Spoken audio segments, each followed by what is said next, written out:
Hey, Steph, John Worrell. How you doing? Hey, big guy, how you doing? Good. What is it? You're unfamiliar with this as far as being in Buffalo because when you arrived here, the Bills were 3-1 against the Patriots. How much does it surprise you that this team struggled for years before you got here? And what do you think has been the difference aside from maybe Brady being gone? Yeah, I was about to say that.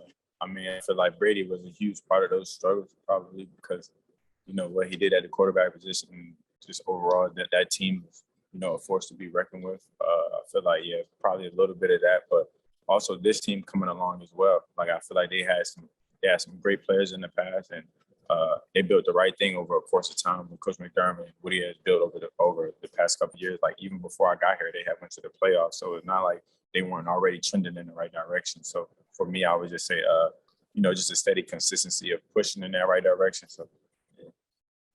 Fair. And just the added the new dimension or I don't know if it's an emphasis on a running game that the Bills have placed over the past little while here, but how welcome has that been for the offense to know you can run the ball and run the ball effectively this late in the season and maybe keep defensive coordinators guessing?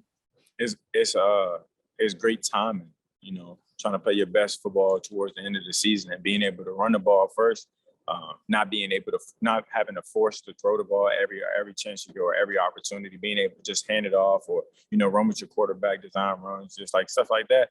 It takes a lot of pressure off your offense and off your receivers as well. I feel like we love it, but it kind of helps us, the run helps the pass and the pass helps the run.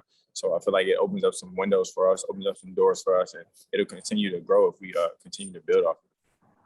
Thanks so much, Steph. All the best to you on the weekend. Thank you. Appreciate it. Hey, Steph, I asked Josh a similar question, but I wanted to get your take on it as well because you've played in several playoff games. What changes in the playoffs compared to the regular season? When to go home, no need for any heightened anxiety. You get a little bit more anxious because you want to get out there, you want to prove it to yourself and to the people around you. For us, I feel like we went in with the right mindset. We had our ebbs and flows throughout the season, and it kind of built this team. We're a tight-knit group. Everybody here is pretty much close. Everybody's cool. So it's like we've been through the good and the bad. Coming out on the back end, trying to get hot late, and trending in the right direction. We did that. So now we got to take the next step and be consistent. We're really just trying to go 1-0. It sounds so cliche, especially during the season when everybody say go 1-0. But at this point, going 1-0 is everything. Dion mentioned it after the game the other day. He said that he feels like this team is better equipped to maybe face some playoff adversity now than they were last year because there have been a lot more ups and downs now than there were last year. Do you agree with that sentiment? 100%. Last year, damn near we had smooth sailing. Like we barely lost.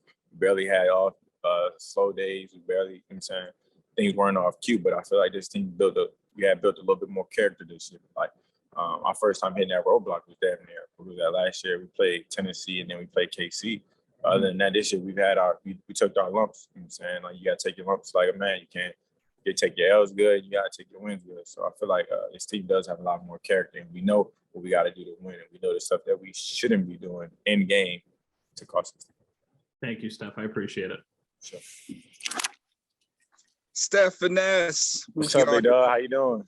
I'm good, man. I see you are nice and warm with that big hoodie right there. Yeah, man. I'm trying to. It's like 9 degrees outside. Yeah, I know Minnesota kind of like prepped you a little bit for that.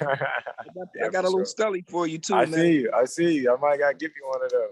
Yeah, I'm gonna shoot you in the whole receiver crew there. But here to talk about today, Good Morning Football nominated you and Josh as this week's Angry Run, man. What's your thoughts on that? Definitely for Josh. I feel like every run Josh has is an angry run because he's so big and he's so hard to get down. I wouldn't want to tackle Josh. I told him I could tackle him in the game, but I don't know how much luck I have. I probably just try to chop him down. But it's a blessing to be nominated. You know what I'm saying? I'm a receiver, so you don't get too many angry runs out of us. Hey man, that was one hell of a stiff arm, man. Stop being nice. Thank you. I appreciate that. Hey, but anyway, big dog, today marks the 5th year anniversary of Mr. and Mr. Pegula hiring Coach McDermott as the 20th head coach in Bills history. What has Coach McDermott meant to you since you've been here? He's been a leader. He's definitely been a leader. He's definitely been the guy that he's been consistent in his approach as far as like how he approaches the game. And I feel like he's not your usual. I don't want to say players coach, but he's a guy that he's by the book, but tries to understand guys. He tries to put everybody in the right mindset of like, this is what we're trying to do. This is how we're going to get it done, and finding ways to work around it to get it done. I said it was a million ways to skin a cat or something like that. I feel like he finds those ways and finds what works. It kind of makes for a great team, especially a tight-knit group like us. He's navigated it the best way I've ever seen. Absolutely, man. And then, last but not least, you got Kodak moment last year in the AFC Championship. Coach had to come back out there and get you. Yeah. So what was, I don't want to really get in what he told you, but what has that, reminded you of going into this postseason? Throughout the season, we was just trying to get an opportunity, and we fought hard, long last year just to have that opportunity just to get to that spot. A series of unfortunate events. Of course, we didn't win, but as a coach, and as our leader, he had my back. He supported me even when I was down and when things were good. So he said, we'll be back and we'll be fine. Now we just got our first opportunity to take that step in the right direction. And we're trying to go 1-0. So I'm keeping it in the back of my mind, but I'm real thankful that we just got this opportunity to get back, back in the party at least. Absolutely, man. Hey, congrats, champ. Good luck this week. Thank you. I appreciate that. Hey, Steph. Good to see you. How you doing? What's up, bro? Tyler Bass only missed 4 field goals, and he made every PAT in the regular season. What makes him such a clutch kicker? Probably because he got some swag. Like you see kickers, there's only a couple quick kickers in the league with some swag. I think he plays like that because he got some swag, and he gonna let you know sometimes he got his eye black on. Sometimes he got his thing together. I feel like he played with a lot of juice. I got my little handshake with him too. So I'm always pulling for T-Bag. What does it say about him that he's been so consistent, even with all the wild weather that you guys have played through? Say he's damn good. It's hard to kick in Buffalo. Ask any of the kickers, and I even asked him damn, like why people don't like kicking here? They're like, it's hard. And I feel like he's put a lot of time into his craft, like as far as like going on the field, kicking when it's windy, trying to size up or do whatever you got to do to be a good kicker. So his approach has been a blessing to see as well since I've been here. He's been a baller, so I'm behind him. I love me some T-Bag. Go T-Bag. Definitely. Well, thank you so much for your time. No doubt. Hey, Steph, Heather Prusak here. Good What's to up? see you. How you doing, After the game, Josh joked about your bonus money for reaching 100 catches. He said, "What bonus money?" But then talked about anytime that I've got a guy in that situation, I might try to give him an extra second, try to get him the ball a little bit more. What does that mean to you when he says things like that? It's appreciated. He actually said something to me. Actually, Gabe Davis was the first person to say it. Then Gabe said it to Josh, and then Josh said it to me. So it's like when I say we're a tight knit group, it's really a tight knit group. I'm saying like those really are my brothers, and I'm uber appreciative of having a guy like that, having a quarterback like like everybody isn't blessed to be in that situation or blessed to even have a quarterback that'll at least consider it or think about it. So for me, I'm thankful, and it was something that I didn't go in like saying like I gotta get it. He was pushing that for me, so I was just like, it's damn like a breath of fresh air to have a guy that like not only cares about you, but he really cares about you. Thanks, Steph. Appreciate it. No doubt. Thank you.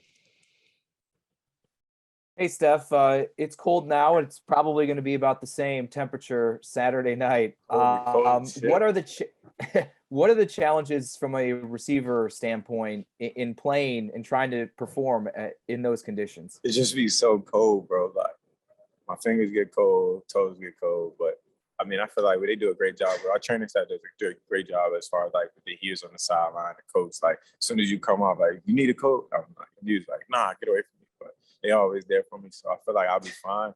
But this doesn't compare nothing to the Minnesota cold. So I don't really be complaining too much. Minnesota was really cold, like -21 on a regular basis.